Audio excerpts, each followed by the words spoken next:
یہ ایک نمبر نظم کے عنوان کا ہے اور یہ دوسرا نمبر شاعر کے نام کا ہے، 8 نمبر تشریح سے متعلق ہے۔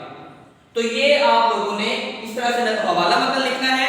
حوالہ متن لکھنے کے بعد آپ نے تشریح، بہتر یہ ہے کہ آپ ڈائریکٹ تشریح لکھیں، مفہوم لکھنا چاہیں تو بھی لکھ سکتے ہیں، لیکن بورڈ کے اندر اس حوالے سے کوئی ہدایت نہیں ہوتی کہ آپ لازمی لکھیں یا نہ لکھیں۔ لکھ دیں تو بھی ٹھیک ہے، نہ لکھیں پھر بھی ٹھیک ہے، لیکن اگر آپ نے مفہوم کی ہیڈ لائن علیحدہ سے لکھ کر مفہوم لکھ دیا ہے، وہ 3 سے 4 لائنوں پر مشتمل ہونا چاہیے، دونوں اشعار پر، ایک شعر کا 2 سے 3 لائنوں پر ہونا چاہیے۔ اگر آپ نے علیحدہ سے نہیں لکھا، پھر آپ تشریح میں پہلا اقتباس مفہوم سے متعلق بنا دیں، ہیڈ لائن نہیں لکھیں گے، تشریح کی ہیڈ لائن لکھنے کے بعد اس کا جو پہلا اقتباس ہے جو 4 سے 5 سطور پر مشتمل ہوگا، اس کے اندر اس میں جو ہے آپ نے کیا کرنا ہے، اس کا مفہوم لکھ دینا ہے۔ دوسرے پیراگراف کے اندر شاعر کا تعارف، جس طرح نظم ہم پڑھنے جا رہے ہیں یا کل سے ہم انشاءاللہ اس کا باقاعدہ آغاز کریں گے نیکسٹ لیکچر کے اندر نظم کا، تو اس کے اندر شاعر جیسے امیر احمد ہے، امیر منائی ہے، تو ان کا تعارف ادبی تعارف۔ بعض بچے کیا کرتے ہیں، لگی بندی کچھ لائنیں لکھ دیتے ہیں، قادر الکلام شاعر ہیں، بڑے مشہور شاعر ہیں، قادر الکلام اور مشہور شاعر ہوتے ہیں تو نصاب کے اندر شاعر شامل ہوتے ہیں، یہ کوئی بڑی بات نہیں ہے، وہ فلاں جگہ پیدا ہوا، فلاں جگہ اس کا انتقال ہو گیا، یہ بھی کوئی اس کے حوالے سے کوئی خاص بات نہیں ہے۔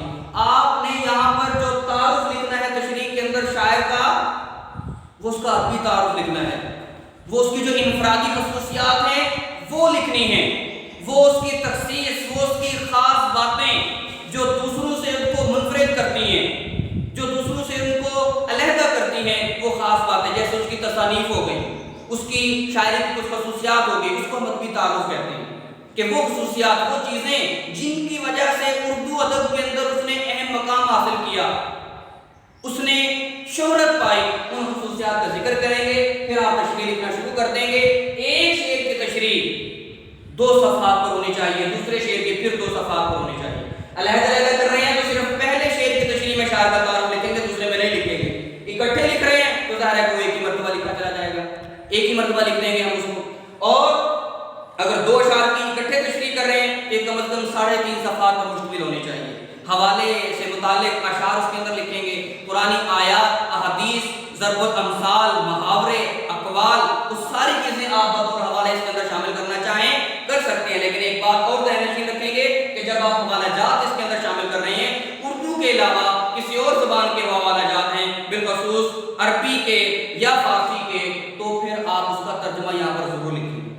اور آخر میں جتنی آپ نے تشریح کی ہے 3 صفحات پر، 3.5 یا 4 صفحات پر مشتمل جو تشریح ہے آپ کی، اس کا لب لباب، اس کا نچوڑ المختصر کر کے، الغرض لکھ کے، وہ آپ نے 2 سے 3 لائنوں میں، کہ آپ اس ساری تشریح کرنے کے بعد اس نتیجے پر پہنچے ہیں۔ ان اشعار کا مقصد، کوئی بھی شاعر بلا مقصد کے بغیر کسی جو ہے وجہ کے کوئی شعر تخلیق نہیں کرتا ہے۔ ان اشعار کا یا آپ کی تشریح کرنے کے بعد آپ کس نتیجے پر پہنچے، آخر میں آپ نے اس کا نچوڑ لکھ دینا ہے۔ یہ ہے نظم کے اشعار کی تشریح کرنے کا طریقہ کار۔ کل انشاءاللہ العزیز ہم جو ہیں اس کے باقی جو 5 نمبر ہیں اس کے حوالے سے بات کریں گے اور پہلے شعر کا ہم آغاز کریں گے۔ بہت شکریہ، اللہ حافظ۔